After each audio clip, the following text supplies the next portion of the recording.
The company is attempting to determine the optimal level of current assets.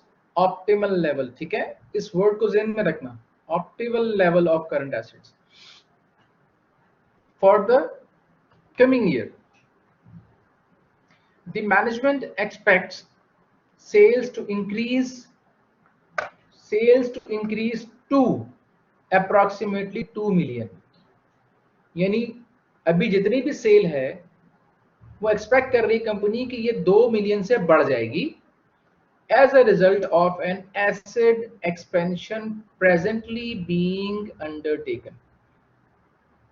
अपने जो assets है company उसके ऊपर काम कर रही है, उसकी एक्सपेंशन पे काम कर रही है और उसके बाद उसको ये लग रहा है कि उसकी जो सेल है इस वक्त जो भी है वो 2 मिलियन से 2 मिलियन से इंक्रीज कर जाएगी.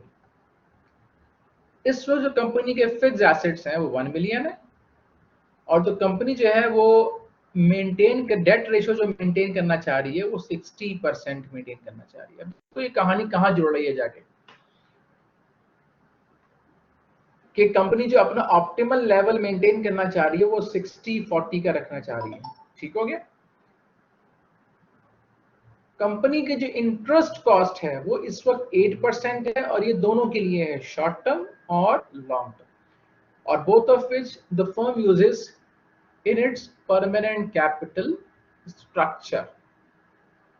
तो स्टूडेंट कोई भी डिस्कशन जो है वो ऐसी नहीं है जो कि आपके प्रीवियस कॉन्सेप्ट्स को यूज ना कर रही हो. ठीक है. आपको वर्किंग कैपिटल का चैप्टर जो है वो रेशियोज के लेवल पे स्टार्ट हुआ था और अब देखो ये ऑप्टिमल कैपिटल स्ट्रक्चर का फ्लेवर भी इसके अंदर ऐड हो गया. 3 alternatives regarding the project current asset level are available to the firm. 3 options हैं करंट एसेट लेवल के. 3 ऑप्शंस हैं जिसको लेके वो काम कर रही है. एक है जी tight policy requiring current assets of only 45% of project sales. यानी करंट एसेट की जो भी अमाउंट बन रही है वो सेल्स के हिसाब से उसका 45% है. अगर वो मॉडरेट पॉलिसी के ऊपर काम करते हैं तो 50% है सेल्स का करंट एसेट्स, और अगर वो रिलैक्स पॉलिसी पे काम करते हैं तो 60% है सेल्स का. The firm expects to generate earnings before interest and taxes at the rate of 12% on total sales. तो पार्ट ए क्या डिमांड कर रहा है, कह रहे जी what is the expected return on equity under each current asset level. Assume a 40% effective federal plus state tax rate. Yes, return on equity, ROE. बिल्कुल. तो ये रिक्वायरमेंट को जब हम सॉल्व करने जाते हैं स्टूडेंट्स तो हमें निकालना है रिटर्न ऑन इक्विटी. और रिटर्न ऑन इक्विटी का फॉर्मूला अगर आपको याद हो तो रिटर्न ऑन इक्विटी होता है जी net income divided by shareholders equity. ठीक हो गया. तो अगर हमें रिटर्न ऑन इक्विटी निकालना है स्टूडेंट तो हमें ये दोनों इंफॉर्मेशन चाहिए तभी हम रिटर्न ऑन इक्विटी निकाल सकते हैं. तो जरा देखो क्वेश्चन में नेट इनकम गिवन है. नेट इनकम हमारे पास 2 मिलियन की सेल कह रहे हैं कि एक्सपेक्ट है कि वो बढ़ जाएगी. 1 मिलियन का फिक्स एसेट है, 60% डेट रेशियो है, 8% इंटरेस्ट रेट है. कहीं पर भी मुझे नेट इनकम की अमाउंट गिवन नजर नहीं आ रही. ऐसे ही है. ठीक है. और इसी तरीके से मैं अगर कहूं कि शेयर होल्डर्स इक्विटी, तो इक्विटी हमें इसने कहीं मेंशन की है, हमने हमें इस क्वेश्चन में प्रोवाइड की है इसने. ये तो बता रहा है कि 60% डेट रेशियो है, तो मेरा ख्याल है कि 60% डेट रेशियो सिर्फ यही एक इन्फॉर्मेशन है हमारे पास, उसके अलावा और कोई इन्फॉर्मेशन नहीं है. तो इसका मतलब ये है कि हमने नेट इनकम कैलकुलेशन पे भी काम करना है और शेयर होल्डर्स इक्विटी पर भी काम करना है. ये तो यस क्वेश्चन में ये तो बता रहा है कि 40% इक्विटी है, लेकिन अमाउंट कितनी है, हमें तो अमाउंट चाहिए ना. तो अब इसकी कैलकुलेशन कैसे परफॉर्म होगी इस चीज को हम देख लेते हैं. राइट जी। तो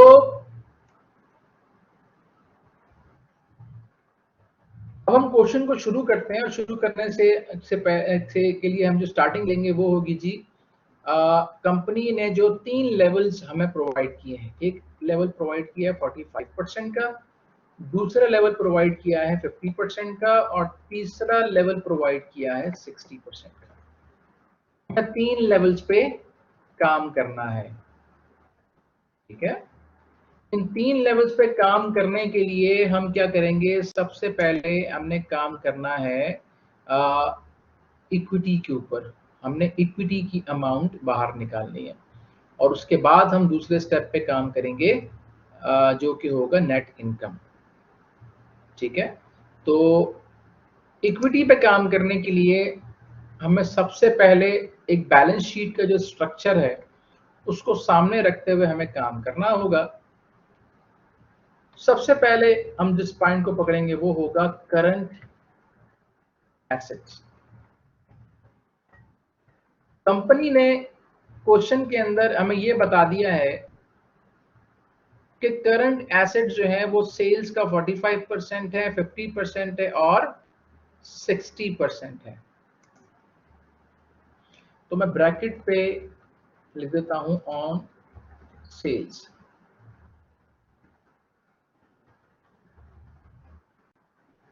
अपनी सपोर्ट के लिए। ठीक हो गया जी। तो सेल्स हमारे पास हैं जी, कह रहा है कि 2 मिलियन से इंक्रीज करेगी। एडिशनल इंफॉर्मेशन उसने हमें प्रोवाइड कर दी है। तो 2 मिलियन का मतलब 2,000 इनटू 45%,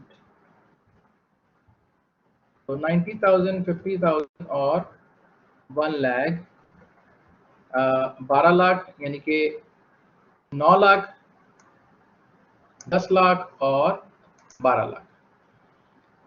ये 3 अमाउंट तो हो गई करंट एसेट्स की। ठीक हो गया।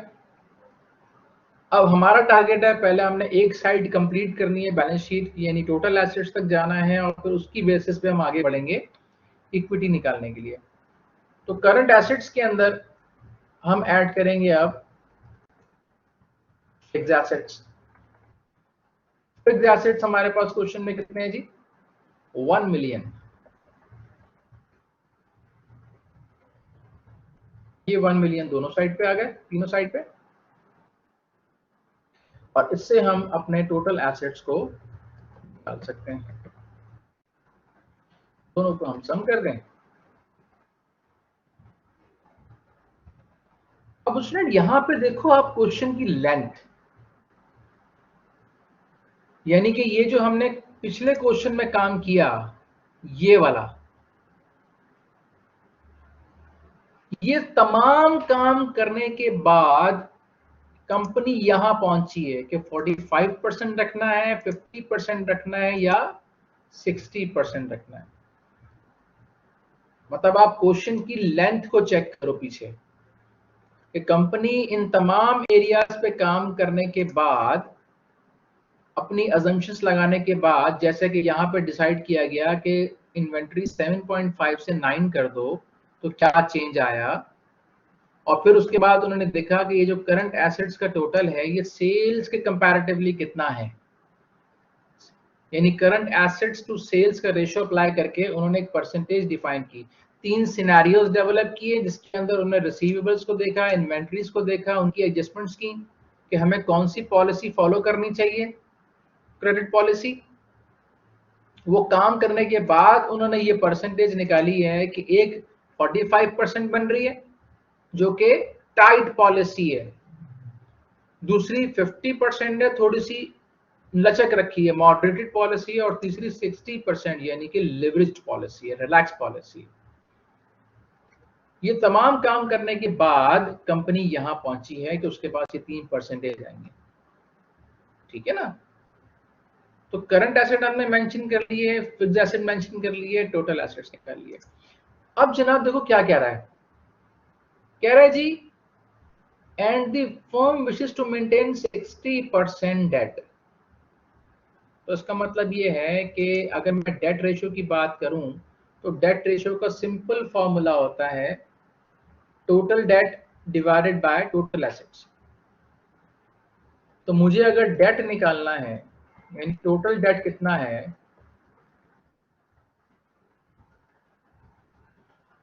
तो मैं सिंपल जो है वो 60% ऑफ टोटल एसेट्स, इसका 60% निकाल लूं।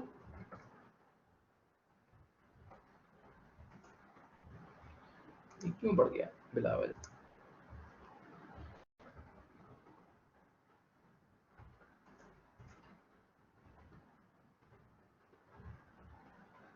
ठीक है जी। और अब जो रिमेनिंग पार्ट रह गया मेरा बैलेंस शीट का, वो आ गया जी टोटल इक्विटी। तो मैं सिंपल टोटल एसेट्स में से डेट को माइनस कर दूं, तो ये हो गया आपका इक्विटी का पार्ट। ये वाला पार्ट जो हो गया, ये हो गया हमारा जी calculation of shareholders equity. अब जो हमारा दूसरा पार्ट है वो है नेट इनकम का। इक्विटी तो हमने निकाल ली तीनों लेवल्स पे, अब हमने निकालना है नेट इनकम। नेट इनकम निकालने के लिए हमारे पास क्वेश्चन में देखो इंफॉर्मेशन क्या गिवन है, हमने कहां से इनकम स्टेटमेंट पे काम शुरू करना है। तो क्वेश्चन में बता रहे जी the firm expects to generate earnings before interest and taxes at the rate of 12% of total sales. तो इसका मतलब ये है कि इनकम स्टेटमेंट पे काम करने के लिए उसने हमें earning before interest and taxes यानी ईबीआईटी की इंफॉर्मेशन दे दी है। तो यहां से अब हमारा पार्ट हो गया कैलकुलेशन ऑफ नेट इनकम, और काम हमारा शुरू हो रहा है ईबीआईटी से, और जो कि है 12% ऑफ सेल्स। तो 12% ऑफ सेल्स, सेल्स आ रहा जी 2 मिलियन, एक्सेस अमाउंट बनेगी यानी कि 2 मिलियन तक चली जाएगी। ये बन रहा जी 12% इसका 2,40,000। तो ये तो चलो सेल चूंकि सेम है, सेल में कोई चेंज नहीं है, तो इसका मतलब ईपीआईटी की अमाउंट जो है वो तीनों साल सेम रहेगी। अब ईबीआईटी से हम आगे बढ़ते हैं। ईबीआईटी के बाद हमने इंटरेस्ट पे करना है, क्योंकि डेट मेंटेन कर रहे हैं, तो डेट का मतलब ये है कि फिर उसके ऊपर इंटरेस्ट भी दे रहे होंगे। तो इंटरेस्ट कितना है? Interest cost is currently 8% on both short term and long term, दोनों पे। तो इसने हमारे लिए काम आसान कर दिया कि हमारे पास जो टोटल डेट है, जो कि अक्यूमुलेटेड वैल्यू है शॉर्ट और लॉन्ग टर्म की, उस पर सिंपल हमने 8% अप्लाई करना है, तो हमारा इंटरेस्ट निकल आएगा। तो इंटरेस्ट 8% ऑफ टोटल डेट,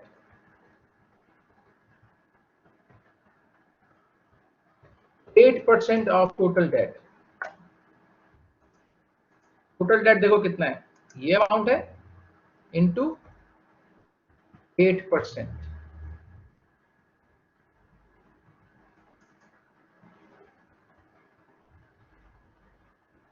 ये तीनों अमाउंट्स हो गई। क्या आ गया हमारे पास? ईबीटी, इसको हम नेगेटिव कर देते हैं,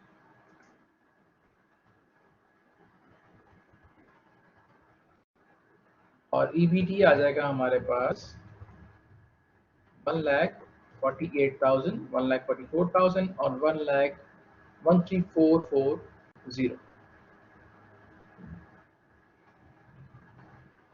टैक्स कितना है जी?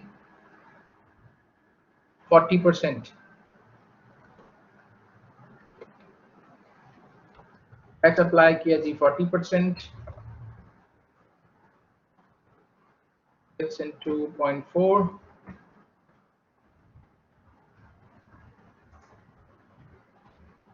हम नेगेटिव भी कर देते हैं,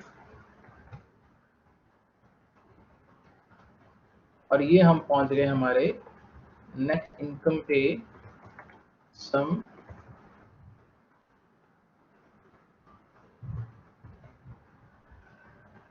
ठीक है जी, यहाँ पे ये चेंज क्यों बोल रहा है 0.4 नेगेटिव, वैल्यूज तो सही है। और ये हम आ गए हमारे नेट इनकम पे, और नेट इनकम यहाँ पे हमारे पास तीनों अमाउंट्स निकल के आ गई। अब सिंपल हम यहाँ पे अपना आरओई का फॉर्मूला जो है net income divided by shareholders equity वो अप्लाई कर देते हैं। तो return on equity net income divided by equity.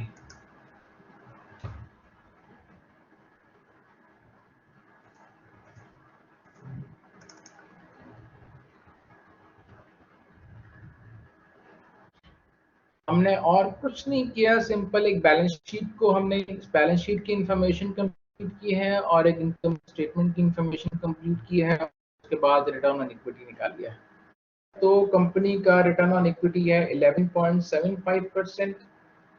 अगर कंपनी जो है मॉडरेट पॉलिसी यूज करती है 50% की तो 10.8% है, और रिलैक्स पॉलिसी यूज करती है तो रिटर्न बन रहा है 9.16%। कंपनी अपना ऑप्टिमल लेवल अचीव करना चाह रही है करंट एसेट्स का, और मैं अगर आपको optimal level optimal capital structure की डेफिनेशन के ऊपर लेके जाऊं तो उसमें क्या था कि जितना हम कंपनी का जितना वैक लोएस्ट होगा, जितना कंपनी रिटर्न कम निकाल के देगी, उतनी ही शेयर होल्डर्स की वैल्यू मैक्सिमाइज होगी। सही है।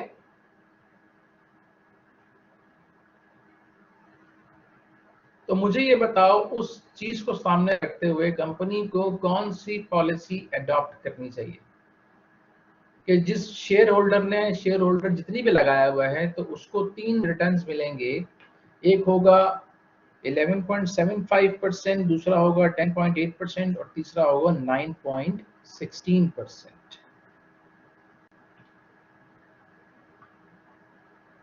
तो 9.16% जो है वो एक पार्ट है, ठीक है ना। यानी रिटर्न ऑन इक्विटी वैक को डिक्लाइन करना है, तो वैक को डिक्लाइन करने के लिए आपको क्या करना पड़ेगा? दो सूरतें हैं ना, या तो आप रेशो एडजस्ट करो या तो आप रिटर्न को एडजस्ट करो।